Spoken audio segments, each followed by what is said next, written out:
आप सुन रहे हैं plug in podcast by Galgotias university. क्या आप कभी खौफ से रूबरू हुए हैं? तो चलिए आज हम आपको सुनाते हैं एक काल्पनिक कहानी, दास्तान खौफ की। डर के साए में एक घर।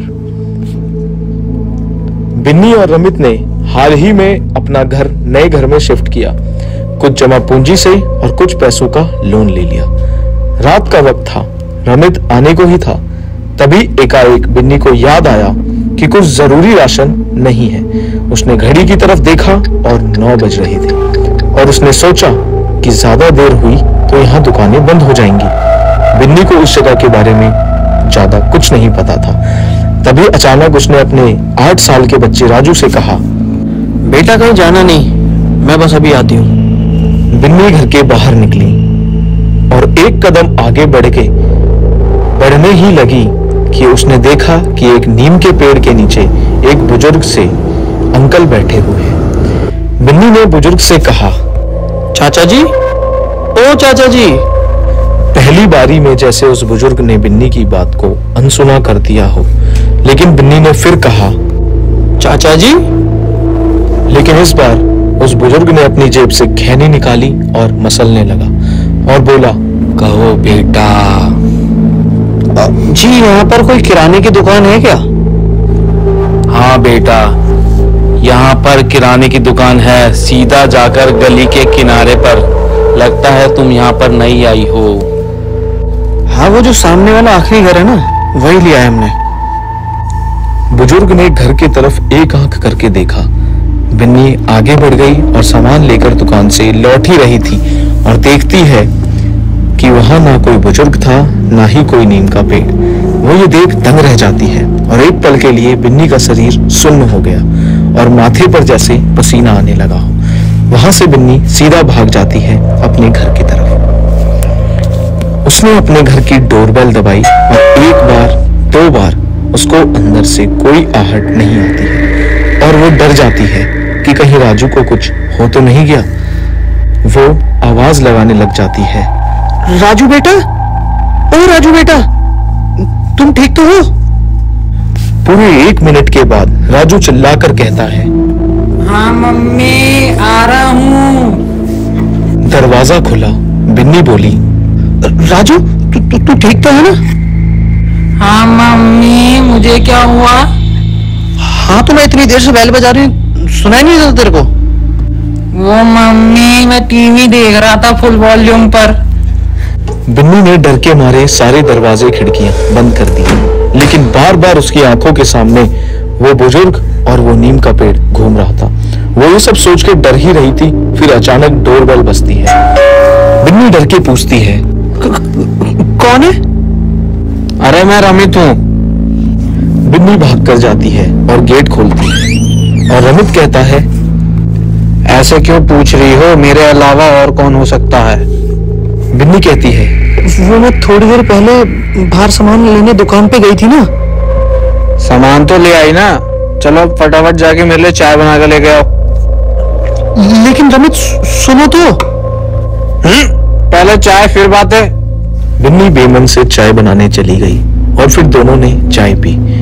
और फिर रमित कहता, हाँ बिन्नी, अब बताओ क्या कह रही थी?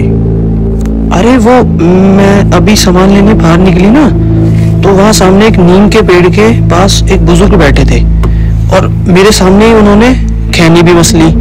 पर जब मैं लौटी तो ना वहां पे कोई नीम का पेड़ था और ना ही कोई बुजुर्ग। पर ऐसा कैसे हो सकता है रमित?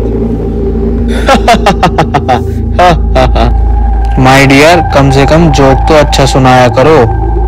रमित, ये जोक नहीं है, चलो मैं तुम्हें वहां लेके चलती हूँ। रमित बिन्नी के साथ वहां चला गया और जाकर कहता, तुम्हें जरूर कोई वहम हुआ होगा ना, यहाँ पहले ऐसा कुछ था ना अब। लेकिन रमित। लेकिन कुछ नहीं, कल मुझे ऑफिस जल्दी जाना है, चलो। उसके बाद रमित तो सो गया, लेकिन बिन्नी के दिमाग में वही बुजुर्ग और वो नीम का पेड़ बार बार आने लगा था। अचानक रात के करीब 3 बज रहे होंगे। बिन्नी खिड़की से झांकती है और देखती है एकदम कोहरा और कड़कती हुई ठंड। उसकी नजर तिराहे पे बस एक बल्ब जो रुक रुक कर जल रही थी। उसकी नजर अचानक ही लॉन में पड़े झूले पे पड़ी और वो झूला जोर जोर से हिल रहा था, लेकिन झूले पे कोई भी नहीं था। बिन्नी भागी रमित को उठाती है और कहती है, तुम मेरे पे यकीन नहीं कर रहे थे ना, अब चलो उठो, मैं दिखाती हूँ तुम्हें कि लॉन में क्या हो रहा है। रमित उठता है और बिन्नी के साथ बाहर लॉन की तरफ जाता है और देखता है झूला जोर से घूम रहा होता है और मानो जैसे कोई अभी ही झूल कर उठा है, और उसके नीचे खैनी के बहुत सारे पैकेट पड़े होते हैं। रमित ये देख दंग रह जाता है और उसको लगता है कि उसके आसपास कोई तो है। रमित बिन्नी से कहता है, शायद तुम्हारी बात सच है बिन्नी, यहाँ कोई तो है। रमित, ये खैनी के पैकेट उसी के हैं, वो यहाँ बैठ कर गया है, मेरी बात मान लो। उस दिन और उस रात उन दोनों को नींद नहीं आई। इस घटना के बाद कुछ दिनों तक रमित और बिन्नी की नींदें उड़ गईं। ऐसे ही अगले दिन राजू की आवाज आई, मम्मी पापा जल्दी आओ, ये देखो क्या हो रहा है यहाँ पे। बिन्नी और रमित भागे भागे आते हैं और वो देखते हैं कि नल में से पानी की जगह लाल खून आ रहा है। बिन्नी घबरा जाती है और कहती है, रमित प्लीज कुछ करो इस घर का, मुझे लगता है पक्का आत्मा का साया है।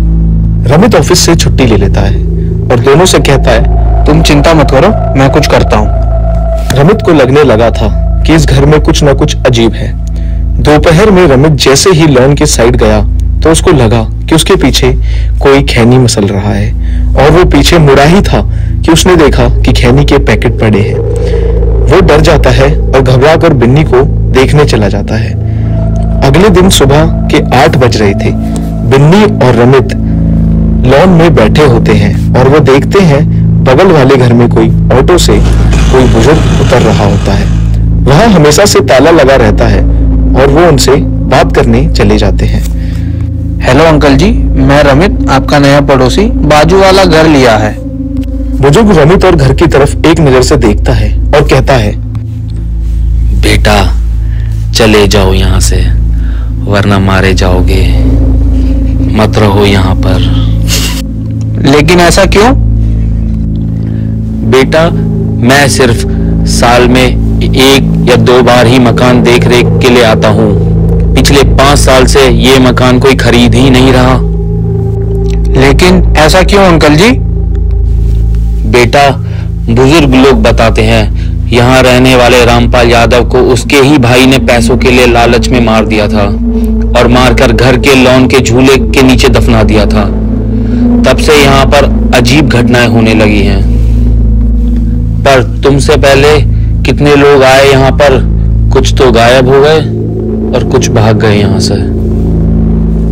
इसमें हमारी क्या गलती? बेटा शायद यहाँ पर रामपाल की आत्मा अब तक भटक रही है, उसे अब तक मुक्ति नहीं मिली है। वो शायद अभी भी इसी घर में रहता है। आप ही बताइए अंकल जी, अब हम क्या करें? बेटा अब तो एक ही तरीका है, तुम लोग उसको मुक्ति दिलवाओ, लॉन के नीचे खुदाई करके उसकी बॉडी का दाह संस्कार कराओ, उसकी आत्मा को शांति मिलेगी, सारे कर्मकांड करवाओ। अंकल जी आप अगर मदद करेंगे तो हम ये सारे काम कर लेंगे। तो बेटा तब तक तुम खुदाई कराओ, मैं तब तक एक तांत्रिक को लेकर आता हूँ। खुदाई होने के बाद रामपाल की सिर्फ हड्डियां बची थी। अंकल ने तांत्रिक से सारे कर्मकांड करवाए और घर के हर जगह लोहे की कीलें ठुकवाई और हड्डियों को गंगा में विसर्जित कर दिया गया। साल बीतता गया और उस घर में अभी भी रमित, बिन्नी और राजू रहते हैं, लेकिन आज भी वो डर के साए में ही रहते हैं। आप सुन रहे थे दास्तान खौफ की।